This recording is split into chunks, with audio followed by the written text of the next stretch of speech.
বন্ধুগণ নমস্কার।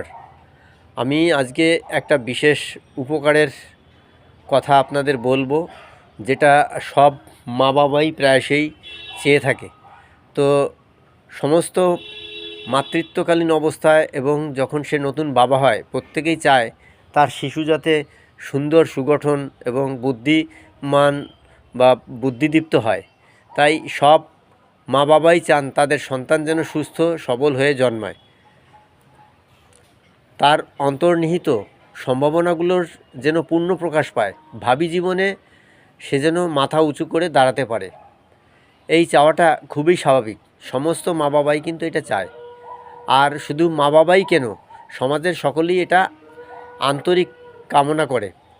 আজকের দিনে যৌথ পরিবার যখন ভেঙে যাচ্ছে, ছোট পরিবার বা নিউক্লিয়ার পরিবার হচ্ছে, সীমিত সন্তানের দিন এসেছে, তখন বাবা মা স্বভাবতই উৎকণ্ঠিত থাকেন। তাদের সন্তান ভালোভাবে বাড়ছে তো, সে মানসিক ও শারীরিক উৎকর্ষতার জন্য সব প্রয়োজনীয় উপকরণ ঠিকমতো পাচ্ছে তো, নানা লোকের নানা পরামর্শ, বিশেষ করে পত্রপত্রিকা, দূরদর্শন ইত্যাদির মাধ্যমে নানা বিজ্ঞাপন তাদের বিভ্রান্ত করে তোলে।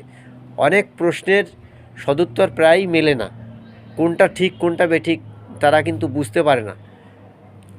শিশুর স্বাভাবিক বৃদ্ধির লক্ষ্য, কিভাবে তাকে লালন পালন করলে সুফল পাওয়া যেতে পারে, সে সম্পর্কে আলোচনা তারা সবসময় চান। বিষয়টা যেহেতু বিশাল, তাই সব কিছু আলোচনা করতে গেলে এই ভিডিওটা অনেক বড় হয়ে যাবে। আর বড় ভিডিও সাধারণত 3 সেকেন্ডের ভিডিওই মানুষ দেখতে চায় না। তাই বাবা মার উৎকর্ষ বাড়ানোর জন্য আমার এই চেষ্টা। তাই যে সকল বিষয় দরকারি তারই উপর জোর দিয়ে সংক্ষিপ্ত আলোচনা করার চেষ্টা করলাম এই ভিডিওতে। যদি বন্ধুদের কাজে আসে বা ভালো লাগে, তাহলে একটু লাইক শেয়ার এবং সাবস্ক্রাইব করে আমাকে উৎসাহিত করবেন।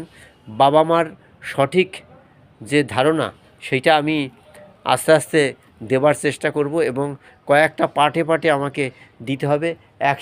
একসঙ্গে কিন্তু আমি সমস্তটা বলতে পারবো না। তাই বন্ধুরা, প্রত্যেকে ভালো থাকবেন। দূরের কাছের প্রত্যেক বন্ধুদের রইল আমার আন্তরিক অভিনন্দন এবং শুভেচ্ছা।